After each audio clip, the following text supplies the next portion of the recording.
शिवाजी महाराज का जीवन परिचय।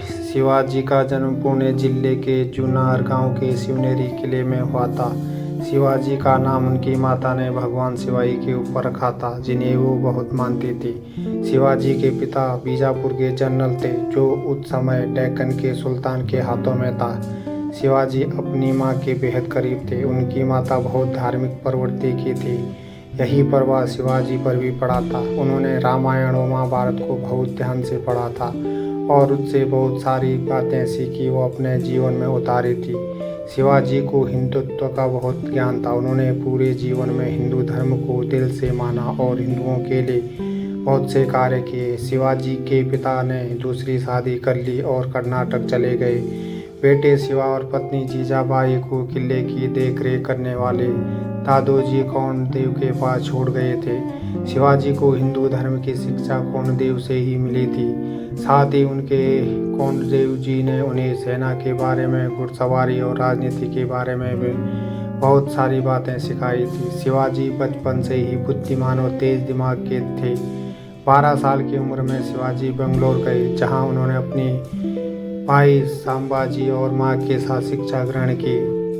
यहीं उन्होंने साईबाई से विवाह किया था। शिवाजी का जब जन्म हुआ था उस समय तक मुगलों का साम्राज्य भारत में फैल चुका था। बाबर ने भारत में आकर मुगल एम्पायर खड़ा कर दिया था। शिवाजी ने मुगलों के खिलाफ जंग छेड़ दी और कुछ ही समय में समस्त महाराष्ट्र में महाराष्ट्र साम्राज्य पुनः खड़ा कर दिया। शिवाजी ने मराठियों के लिए बहुत से कार्य किए। यही वजह है कि उन्हें समस्त महाराष्ट्र में भगवान की तरह पूजा जाता है। 15 साल की उम्र में शिवाजी ने पहला युद्ध लड़ा। उन्होंने तोरना किले में हमला कर उसे जीत लिया। उसके बाद उन्होंने कोंडाना और राजगढ़ किले में भी जीत का झंडा फहराया। शिवाजी के बढ़ते पावर को देख बीजापुर के सुल्तान ने शाहजी को कैद कर लिया। शिवाजी व उनके भाई संभाजी ने कोंडाना के किले को वापस कर दिया, जिसके बाद उनके पिताजी को छोड़ दिया गया।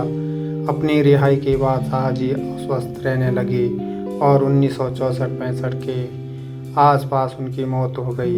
इसके बाद शिवाजी ने पुरंदर और जवेली की हवेली में भी मराठा का ध्वज लहराया।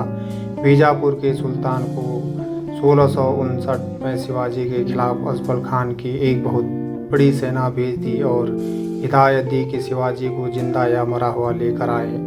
अफजल खान ने शिवाजी को मारने की कोशिश कूटनीति से की, लेकिन शिवाजी ने अपनी चतुराई से अफजल खान को ही मार डाला। शिवाजी की सेना ने बीजापुर के सुल्तान को प्रतापगढ़ में हराया था। यहाँ शिवाजी की सेना को बहुत से शस्त्र हथियार मिले, जिससे मराठा की सेना और ज़्यादा ताकतवर हो गई। बीजापुर के सुल्तान ने एक बार फिर बड़ी सेना भेजी, जिसे इस बार रुस्तम जमान ने नेतृत्व किया, लेकिन इस बार भी शिवाजी की सेना ने उन्हें कोल्हापुर में हरा दिया। शिवाजी जैसे जैसे आगे बढ़ते गए, उनके दुश्मन भी बढ़ते गए। शिवाजी के सबसे बड़े दुश्मन थे मुगल। 1657 में शिवाजी ने मुगलों के खिलाफ लड़ाई शुरू कर दी। उस समय मुगल एम्पायर औरंगजेब के हाथ में था। औरंगजेब ने शाइस्ता खान की सेना को शिवाजी के खिलाफ खड़ा कर दिया। उन्होंने पूना में अधिकार जमा लिया और सेना का विस्तार वहीं किया। एक रात शिवाजी ने अचानक पूना में हमला कर दिया। हजारों मुगल सेना के लोग मारे गए, लेकिन शाइस्ता खान। इसके बाद 64 में शिवाजी ने सूरत में भी अपना झंडा फहराया।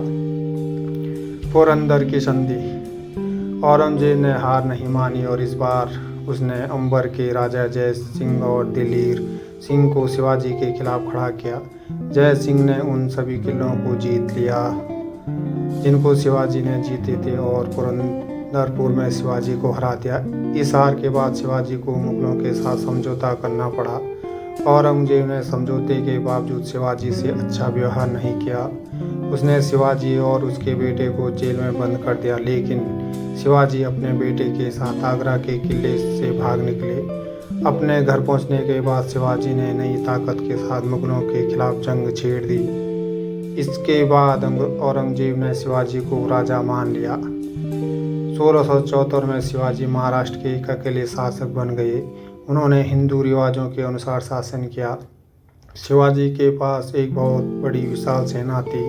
शिवाजी अपनी सेना का ध्यान एक पिता की तरह रखते थे।